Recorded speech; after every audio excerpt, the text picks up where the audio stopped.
Halo semuanya, pada video kali ini gue akan membagikan skema box NTX BRX118 yang terinspirasi dari skema box direct vented atau bus reflect yang umum digunakan. Skema ini dikhususkan untuk transducer speaker JIC dengan tipe LA 18125. Dan menurut gua, JIC merupakan sebuah pilihan yang baik untuk lu yang suka dengan pengabelan mode paralel. Karena kebanyakan saat di paralel, minimum impedansinya itu rata-rata berjalan di sekitaran 3 ohm. Meskipun ya poin ini tentu akan dipengaruhi oleh cross point yang akan digunakan. Tapi rentang frekuensi yang mampu dijangkau juga bisa dibilang lebih luas jika dibandingkan dengan produk lokal lainnya. Jadi saat penggunaan, JIC lebih mudah dan lebih ramah terhadap amplifier yang digunakan. Namun kendala umum yang gua temukan dari produk JIC ada pada poin Xmax-nya. Jika JIC udah bermain di Xmax 10 mm ke atas, ini tentu bisa jadi poin yang lebih menarik. Buat gua, Xmax besar itu merupakan sebuah poin yang sangat penting, apalagi untuk speaker berkategori low. Jika kita melihat speaker indoor yang udah gua publikasikan sebelumnya, udah berani gendong Xmax hingga 7,8 mm.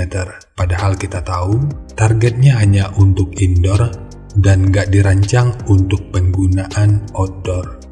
Lalu sepenting apa sih Xmax ini? Singkatnya, Xmax merupakan batas distorsi dari output suara.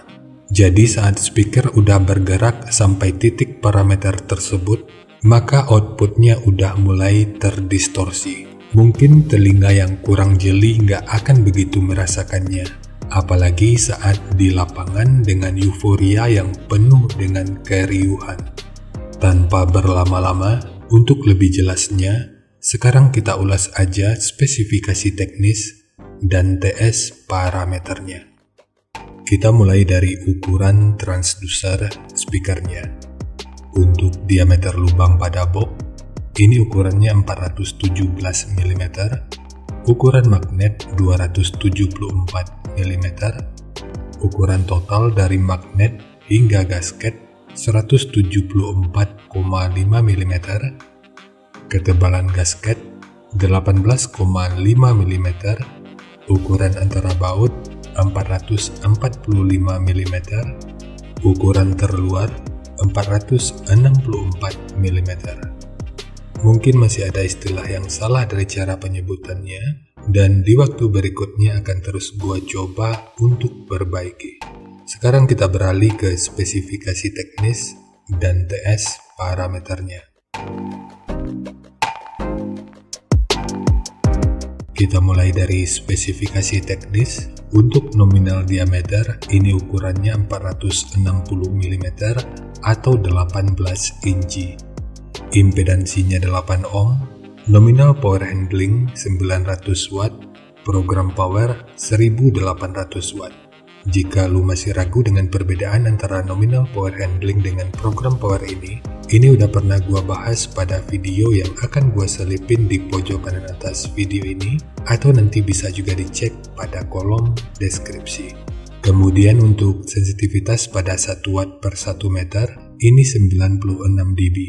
Untuk rentang frekuensi, mulai dari 32,97 sampai 2900 Hz atau 2,9 kHz. Ukuran voice coilnya 127 mm atau 5 inci.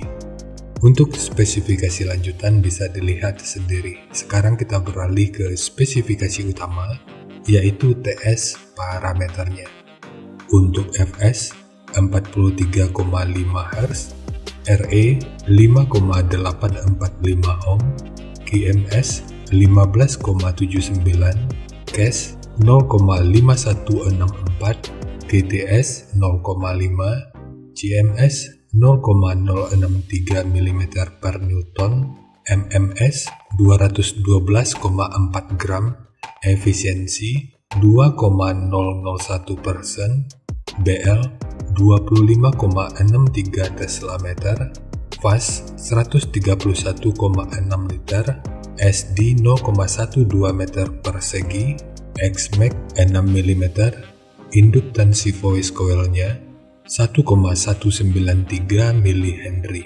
Dan untuk jenis box speaker, jika kita mengambil patokan pada referensi ABP, ini tentu bisa digunakan pada box dengan dan tanpa lubang angin. Karena untuk ABP-nya, ini sekitar 84,2. Cara mengetahui ABP ini juga udah pernah dibahas pada video yang akan gue selipin di pojok kanan atas video ini, atau nanti bisa juga dicek pada kolom deskripsi. Sekarang kita masuk aja ke rincian semuanya.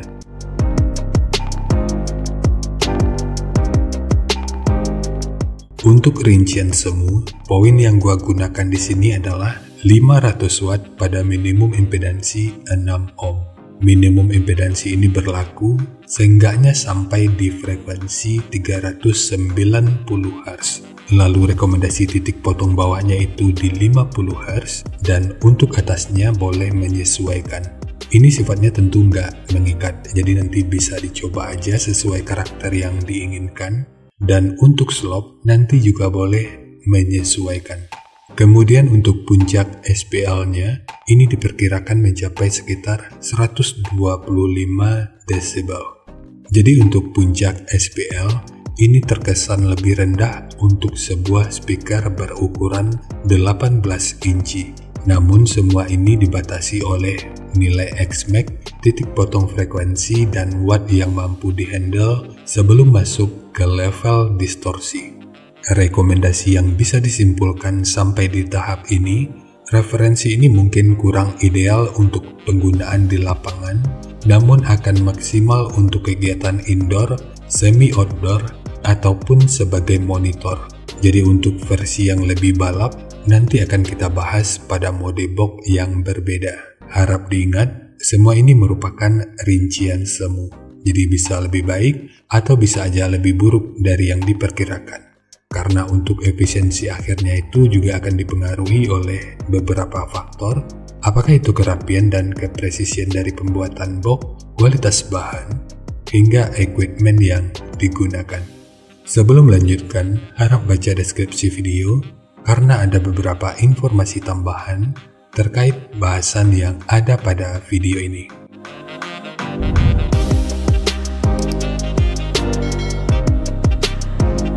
Dan berikut referensi yang gua gunakan dalam mendesain skema box speakernya. Jadi dari transfer function magnitude ini kita bisa melihat, meskipun dipotong di 50 Hz, frekuensi 43,29 Hz, ini udah bisa direspon pada minus 3 dB, dan 48,73 Hz pada 0 dB. Ini seharusnya cukup masuk akal jika kita kembali melihat TS parameter yang tersedia. Dan ini juga logis jika dibanding dengan speaker JIC lain dengan ukuran yang sama. Kemudian untuk respon dari portnya, dengan daya 500 watt, pergerakan udara pada port puncaknya diperkirakan sekitar 10,9 meter per detik. Lalu untuk gain yang dihasilkan oleh port kurang lebih seperti ini. Jadi secara teori, di sini port akan membantu dalam merespon frekuensi hingga sekitar 35,6 Hz pada minus 3 dB.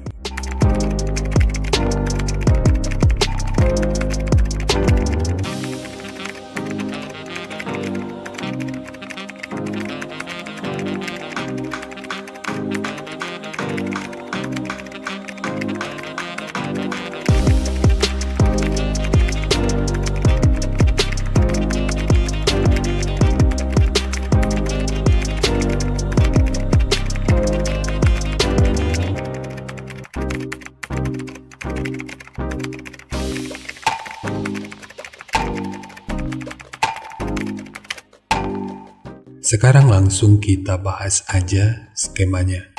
Untuk multiplex, ini menggunakan multiplex dengan ketebalan 18 mili. Kita mulai dari tinggi, Jadi tinggi box ini adalah 680 mili, panjang ke belakang 620 mili, kemudian lebarnya 540 mili.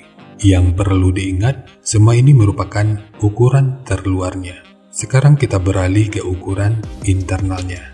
Untuk port, tinggi portnya adalah 120 mili. Sementara untuk sekat yang ini, yang kalau kita ukur dari sudut ini sampai ke sudut ini ukurannya 340 mili. Kemudian untuk triplek dari dudukan speaker ini menggunakan dua lapis, satu sebagai dudukan utama dari transdusernya dan satu lagi sebagai penguat dari dinding luarnya. Bagian dinding luar ini tentu juga sangat penting, jadi jangan di-skip, sebab peranan dinding luar ini akan cukup berfungsi dalam memperkuat serta meredam hentakan dari output suaranya. Kemudian ukuran dari sudut ini sampai ke sudut ini ukurannya 516 mili.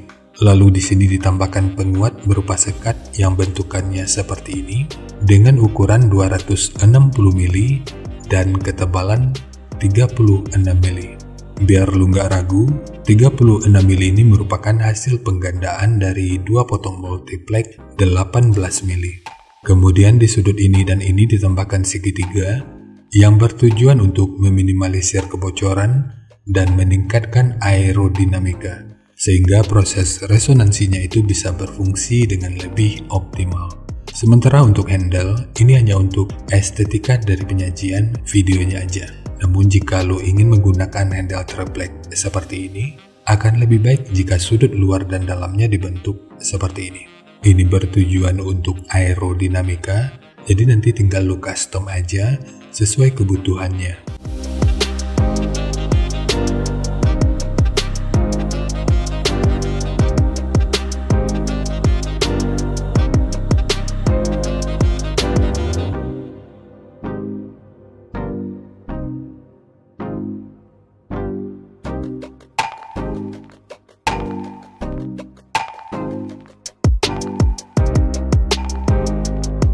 Jadi segitu aja untuk skema dari box NTX BRX118 khususnya untuk transducer speaker JIC dengan tipe LA18125.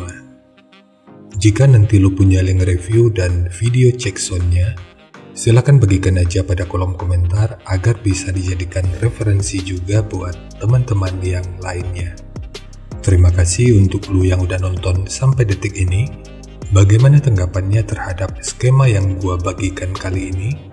Sampaikan aja pada kolom komentar, biar kita sama-sama bisa belajar agar lebih baik lagi. Dan seperti biasa, jika lu suka dengan bahasannya, silahkan like dan share aja videonya ke teman-teman lain yang sekiranya juga suka dengan topik yang sama. Untuk lu yang udah subscribe ke channel ini, terima kasih banyak atas dukungannya. Dan untuk lu yang belum subscribe, jika berkenan, bantu subscribe-nya. Jangan lupa untuk baca kolom deskripsi dan kunjungi juga tab komunitas untuk mendapatkan informasi dan update terbaru. Jadi ya segitu aja, dan kita ketemu lagi pada video yang lainnya.